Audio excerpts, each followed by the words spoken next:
Welcome the young minds of class 8th. I'm Nancy Bora, your digital mentor. Today we'll start with chapter 4 of history, crafts and industry. So let's get the ball rolling. Today we are going to talk about decline of Indian handicrafts, development of modern industry, case study of the Indian textile industry, decline of export of Indian textile and drain theory. Now let's familiarize ourselves with some history terms. First is handicrafts. Any artwork which is produced by manual labor rather than by machine is known as handicrafts. Calico. A coarse cotton cloth is known as calico. Till the middle of the 18th century, Indian handicraft products were in great demand, specifically in the European markets. Indian silk and cotton textiles held their own foreign markets. The village artisans such as weavers, carpenters and potters met various needs of the people. They produced coarse cloth, various kinds of implements and domestic vessels on a small scale for rough and ready use. They inherited these occupations running in the family for generations. Here is an image of Indian silk textile. The European traders and trading organization made huge profit by selling Indian products. The poverty of Indian people was due to British exploitation of Indian resources and the drain of India's wealth to Britain without any adequate return. But by the 19th century, the demand of Indian textile declined across the world. Thousands of Indian weavers lost their source of living. The British disrupted the traditional structure of Indian economy in two ways. First, by taking away raw materials to England for processing, and second, by bringing the finished products to the Indian market. Now let's talk about decline of Indian handicrafts. The textile industry grew in Britain, which affected the Indian textile industry in many ways. The Calico Act was withdrawn in 1770 and heavy duties were imposed on Indian goods entering Western market. In the European and the American markets, the Indian textile had to compare with cheaper machine-made British textiles. Imposition of high duties also made it difficult for Indians exporting Indian textiles. The English cotton textile successfully replaced Indian cotton textiles in the African, American and European markets. Here is an image of traditional handicrafts. Now, let's connect to history. Custom duties help a native country's industry to survive. Today, if chocolates like Snickers and Mars, imported chocolates, are exempted from custom duties, they would be lesser or equivalent to the price of Indian chocolates like Cadbury or Amul.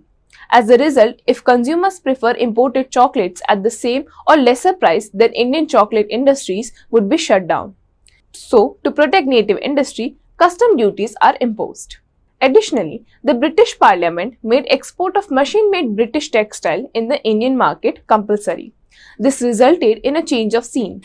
The company traders, rather than purchasing Indian cloth for export, now promoted the European cloth in Indian market for sale. The expensive handmade Indian cloth could not compare with cheaper European textile.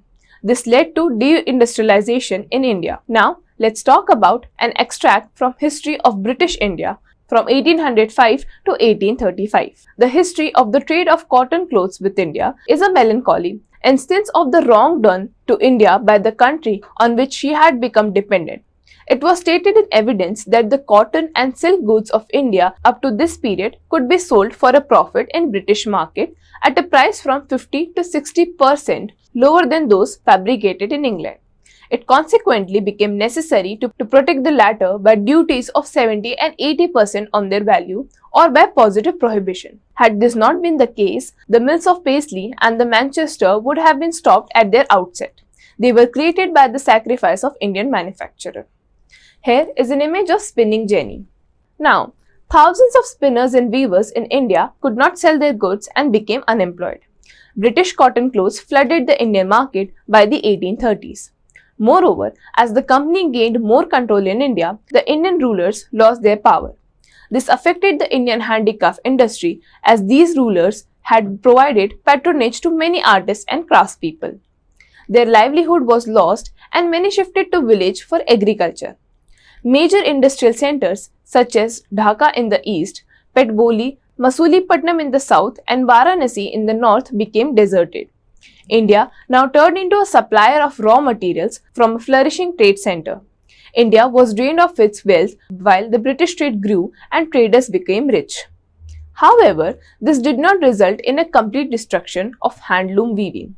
Many intricate designs and patterns could not be made by machines. Demand for some traditional clothes was still high among the rich as well as the middle classes. Additionally, the coarse cloth used by some Indians for rough use was not being made in British mills.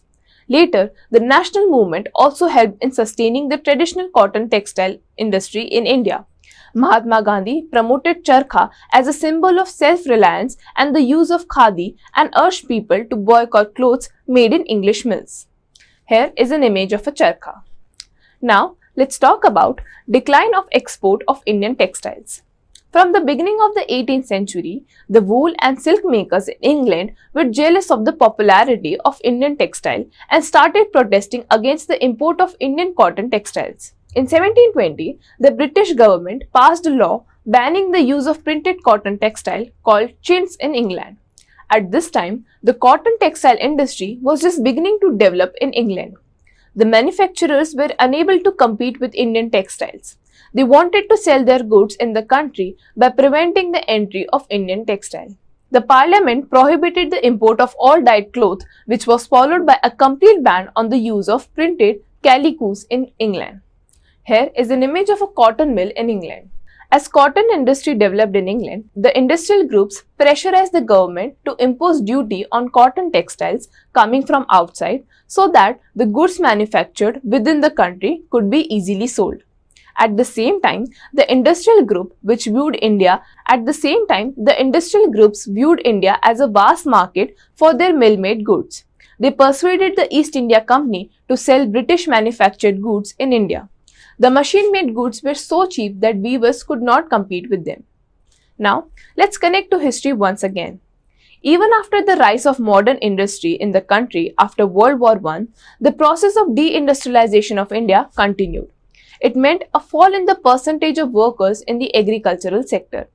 In the years 1881 to 1911, the proportion of the working force engaged in manufacturing, mining and construction fell by half from 35% to 17%.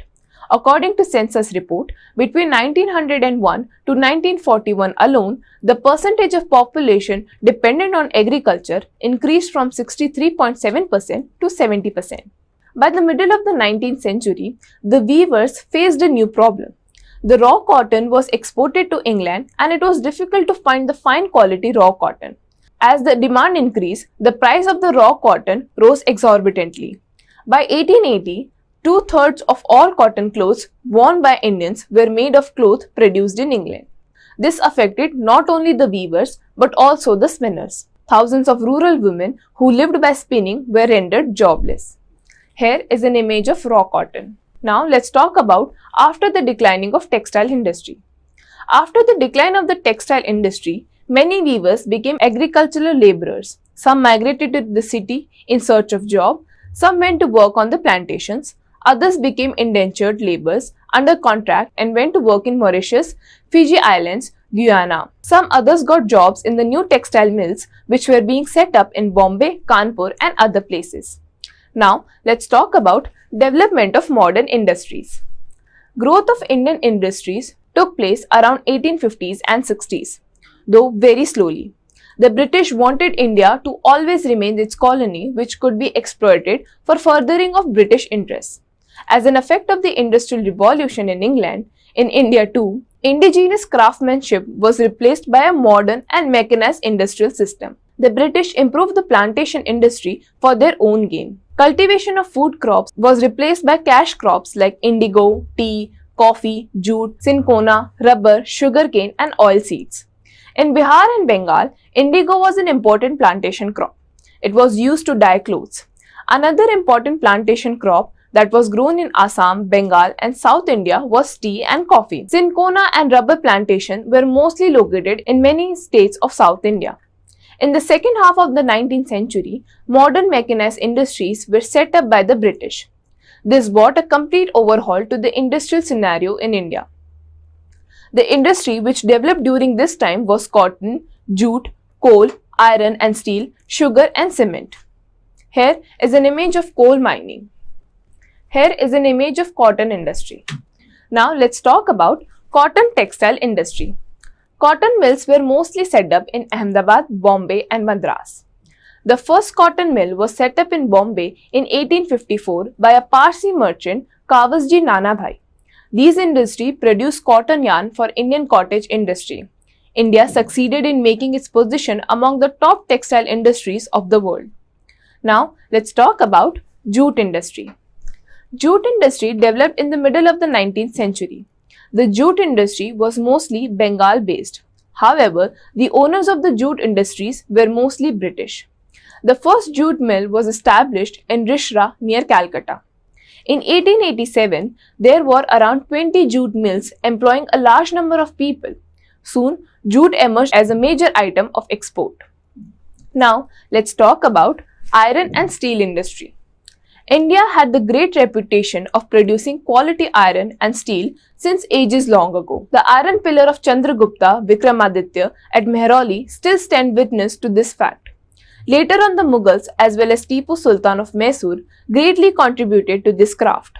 It is said that Tipu Sultan's sword, which was made of high quality steel known as boots, was a great terror for the British.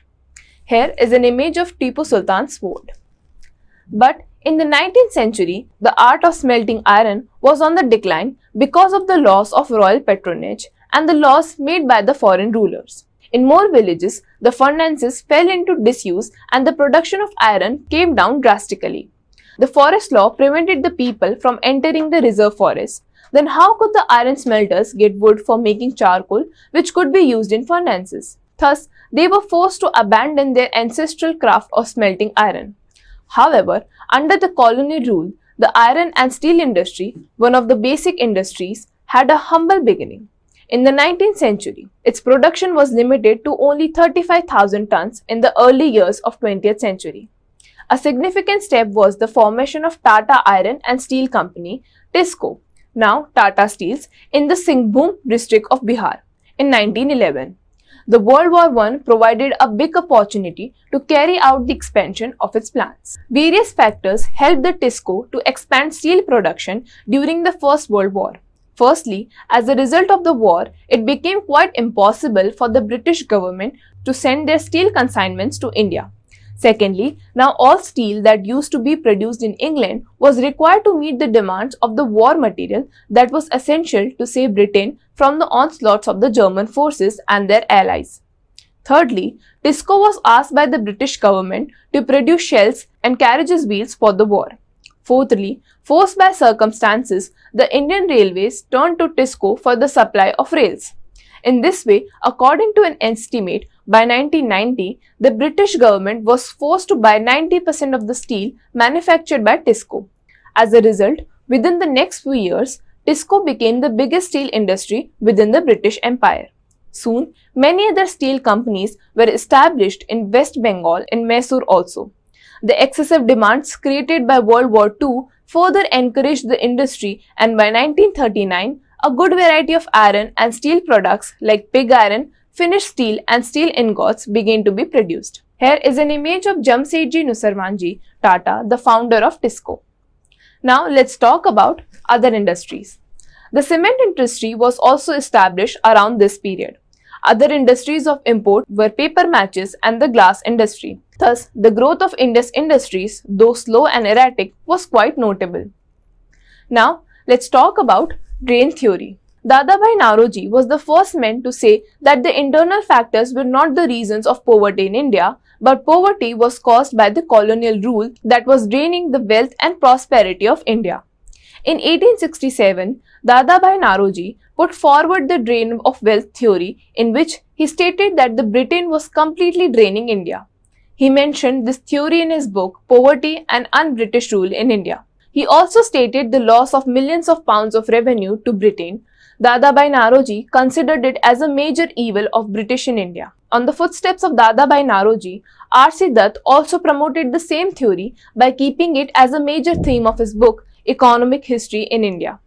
Dadabhai Naoroji gave various factors that cause extreme drain. These are: first, external rule and administration in India; second, all the civil administration and army expenses of Britain were paid by India; third, India was further exploited by opening the country to free trade; fourth, Major earners in India during British rule were foreigners. The money they earned was never invested in India to buy anything. Moreover, they left India with that money.